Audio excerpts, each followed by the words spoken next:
우리가 살면서 직면하고 싶지 않은 상황들이 아마 있을 겁니다. 설상가상, 엎친 데 덮친 격. 이런 일은 아마 경험하고 싶은 사람은 누구도 없을 겁니다. 인생의 어려움은 누구에게나 다 찾아옵니다. 어려움 없이 평탄하게 태어나서 삶을 마칠 때까지 계속해서 사는 사람은 누구도 없습니다. 그런데 어려움이 한 번에 하나씩만 찾아오면 견딜만 합니다. 한두 가지 정도야 견디고 또 지혜를 모으고 여러 사람에게 도움을 구하면 극복할 수 있습니다. 그런데 말 그대로 엎친 데 덮친 격으로 설상가상으로 이 문제들이 찾아오면 그때는 참 난감합니다.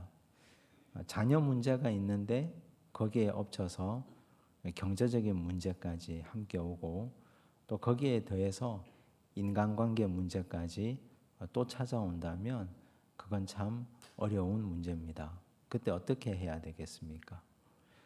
뒤로 돌아설 수도 없고 앞으로 나가자니 꽉 막혀 있습니다. 오늘 우리가 읽은 하나님 말씀의 여호수아와 이스라엘 백성들에게 찾아온 어려움, 위기가 바로 그런 상황입니다. 이들이 어떻게 이 위기를 극복하고 이겨내었는지를 살피고 우리가 교훈으로 함께 삼기를 바랍니다.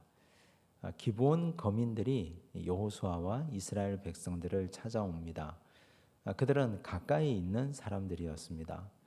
하나님께서 이스라엘 백성들이 가나안 땅에 들어갈 때 분명히 명령하신 것이 있습니다. 꼭 지키라고 하신 것이 있습니다.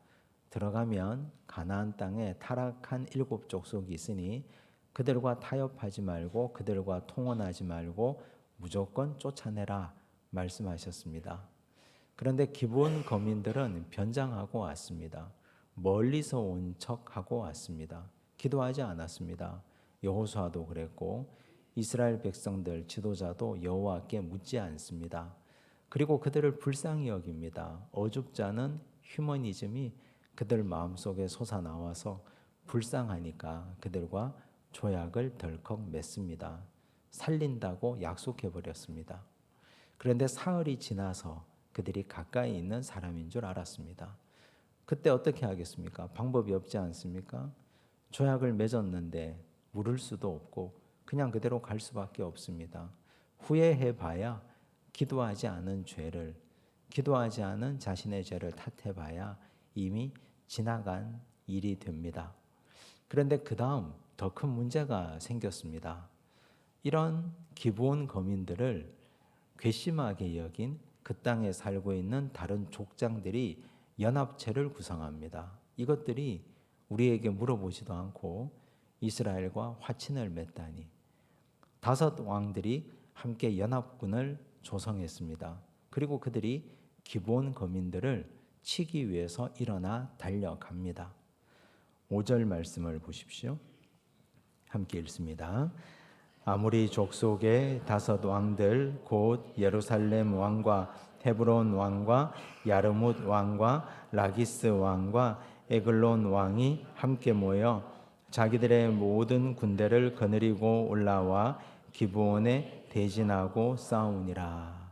사실 기브온으로서는 이 5 왕들을 함께 맞서서 싸울 힘이 없습니다. 그런데 기브온에게는 비장의 무기가 있지 않습니까? 이스라엘과 화친을 했습니다. 자동적으로 우리가 위기에 처하면 너희들이 도와달라. 우리가 지금 이런 상황에 처했으니 군대를 보내든지 직접 찾아오든지 해서 우리를 도와서 이 5 왕들과 싸워달라 부탁합니다. 6절을 보십시오. 함께 읽습니다. 기브온 사람들이 길갈 진영에 사람을 보내어 여호수아에게 전하되 당신의 종들 돕기를 더디게 하지 마시고 속히 우리에게 올라와 우리를 구하소서. 산지에 거주하는 아모리 사람의 왕들이 다 모여 우리를 치나이다 하매. 사실 난감합니다. 지금까지 이스라엘 백성들은 성 하나를 쳤습니다.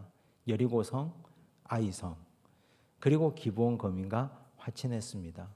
어차피 가나안 땅 48개 성읍을 다 쳐야 이 땅을 차지하기는 할 텐데 5 부족의 왕들이 연합군을 만들어서 쳐들어오는데 이걸 한 번에 어떻게 싸워야 되나?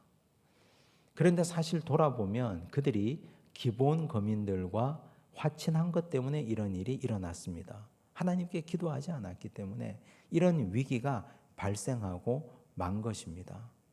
한 번의 한 민족이라면, 전투 한 번의 한 성이라면 어떻게 해볼 수 있겠는데 한 번에 5 왕들이 5배의 군대가 한 번에 쳐들어왔습니다.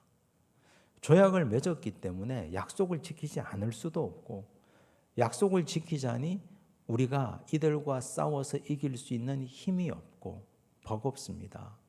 그때 하나님께서 여호수아에게 이렇게 말씀합니다. 8절을 보십시오. 함께 읽습니다. 그때에 여호와께서 여호수아에게 이르시되 그들을 두려워하지 말라. 내가 그들을 내 손에 넘겨 주었으니 그들 중에서 한 사람도 너를 당할 자 없으리라 하신지라. 하나님께서 이렇게 힘이 되는 말씀을 해 주셨습니다. 우리는 지금까지 여호수아서를 통해서 하나님께서 여호수아와 이스라엘 백성들과 소통해가는 과정을 보고 그들을 지키시고 돌보신 패턴을 봅니다. 그 패턴은 단순했습니다.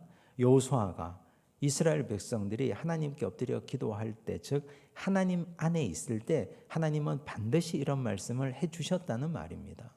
지금 이런 큰 위기 가운데 5 왕들이 거대한 연합군을 건설해서 그들을 쳐들어왔을 때 그들은 지금 이길 수 있는 힘이 없기에 하나님 안에 있습니다. 그러니 하나님 말씀합니다.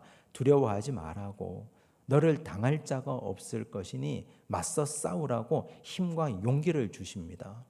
그런데 사실 이들이 맞서서 어떻게 싸웁니까? 무기도 없는데 하나님이 대신 직접 싸워 주십니다. 11절을 보십시오.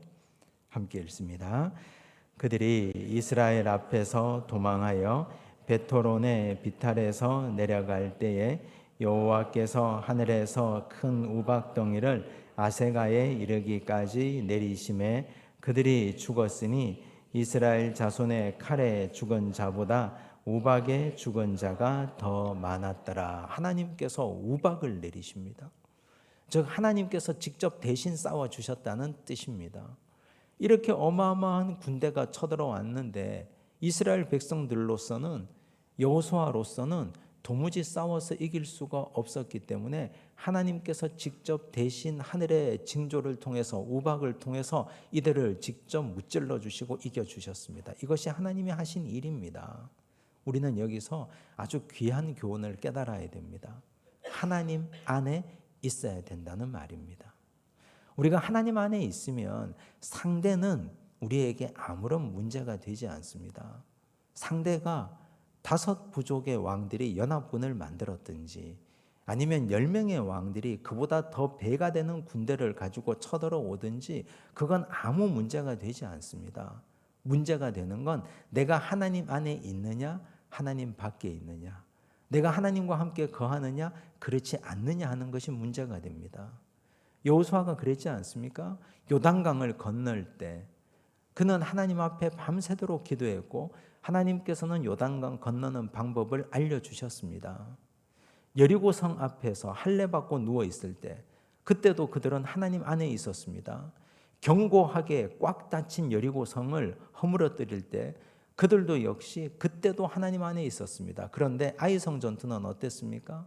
아이성은 가벼워 보였습니다. 아무 문제가 없었고 우리 힘으로 할 수 있을 것 같았습니다. 그때 그들은 하나님 안에 있지 않았습니다. 그래서 실패했습니다. 아이성은 정말 별것 아닌 보잘것없는 성입니다. 얕잡아 봤습니다. 그런데 이들이 위치가, 영적인 상태가 하나님 안에 있고 그렇지 않고에 따라서 아이성도 이길 수도 있고 질 수도 있다는 사실을 이 말씀을 통해서 우리에게 보여줍니다. 5부족 연합체가 쳐들어왔습니다. 5 왕들이 함께 힘을 합쳐서 이스라엘을 무찌르기 위해서 왔습니다. 거대한 군대가 밀물처럼 쳐들어옵니다. 어떻게 해야 됩니까? 하나님 안에 있으면 안전합니다. 여러분, 우리 인생에 여러 가지 문제들이 찾아옵니다. 어려운 점들이 찾아올 겁니다. 한 번에 하나씩 오지 않고 가정에도 일터에도 내 인생에도 여러 가지 문제가 한 번에 찾아올 때 그때 그 문제들을 보지 마십시오. 내 위치를 보십시오. 내가 지금 어디에 있는지. 내 위치가 주 안에 있다면 얼마든지 이길 수 있습니다. 하나님께서 대신 싸워주시기 때문입니다. 하나님께서 대신 하늘의 징조와 우박으로 혹은 태양을 멈추시는 방법으로 갖가지 방법으로 다양한 방법으로 하나님께서 당신의 백성을 지키시고 돌보실 것입니다. 지금껏 하나님은 우리를 그렇게 세우시고 이끌어 오시고 인도해 오셨습니다. 어차피 싸워서 이겨야 끝날 문제입니다. 가나안 땅 48개 성읍을 다 정복해야 이 전쟁 끝납니다. 한 번에 한 왕씩 덤비지 않고 5 왕들이 한꺼번에 덤비니 얼마나 빨리 끝납니까? 생각을 바꾸면, 내가 주 안에 있으면, 주님과 함께 동행하기만 하면 이 문제는 쉽게 끝나는 문제입니다. 그러므로 우리는 하나님의 방법대로 이 전쟁을 치러야 됩니다. 인간적인 술수를 쓰지 마십시오. 나의 경험과 내 생각으로 하나님의 방법이 아닌 다른 방법으로 일하게 되면 그때 반드시 문제가 생깁니다. 여러분, 우리 인생에 다가오는 여러 가지 문제들 풀어갈 때 그때 생각해 봐야 될 문제들이 있습니다. 과연 이 방법이 하나님의 방법인가? 이렇게 내가 문제를 풀어가는 것 하나님이 기뻐하실까? 이게 과연 하나님이 보실 때도 선하고 옳은 방법인가? 하나님께서 이 방법을 좋아하실까? 거기에 거리끼면 그 길을 가면 안 됩니다. 거기에 거리끼면 그 선을 넘어서면 안 됩니다. 그러면 5 왕이 아니라 1 명의 왕이라도, 가벼워 보이는 아이성이라도 우리는 정복할 수가 없습니다. 그런데 하나님의 방법대로 가면 미련하고 어리석어 보인다 할지라도 이스라엘 백성들이 여리고 성을 하루에 한 바퀴 마지막 날 7바퀴 돌면서 소리 질렀던 것, 그렇게 어리석은 방법이라 하더라도 하나님의 방법이라면 반드시 승리할 줄로 믿습니다. 주 안에서 우리 앞에 당한 위기와 어려운 문제들을 극복하고 풀어나가는 하나님의 자녀들 될 수 있기를 바랍니다. 기도하겠습니다. 아버지 하나님, 우리 앞에 당한 문제들이 있습니다. 시련들이 있습니다. 어려운 점들이 있습니다. 한 번에 한 문제라면 어떻게 해볼 수 있을 것 같은데 여러 가지 문제가 한 번에 다가와서 우리는 그 문제 앞에서 절망합니다. 포기하고 싶을 때도 있고 낭망하고 싶을 때도 있습니다. 그러나 그때 다시 하나님 앞에서 힘을 냅니다. 5 왕들이 5배의 군대를 거느리고 찾아와도 우리가 두려워하지 않는 것은 주 안에 있기 때문입니다. 여호수아처럼 이스라엘 백성들처럼 하나님이 대신 싸워 주시옵소서. 우리가 주 안에 있을 때 하나님의 방법대로 일하고 문제를 풀어나갈 때 주여 우리와 함께 하셔서 극복하게 하시고 승리하게 하여 주시옵소서. 주여 어마어마한 문제를 보지 않게 하옵소서. 내가 지금 어디에 있는지, 누구와 함께 걸어가고 살아가고 있는지 나의 위치를 제대로 보게 하여 주시옵소서. 모든 말씀 예수님 이름으로 기도드리옵나이다. 아멘.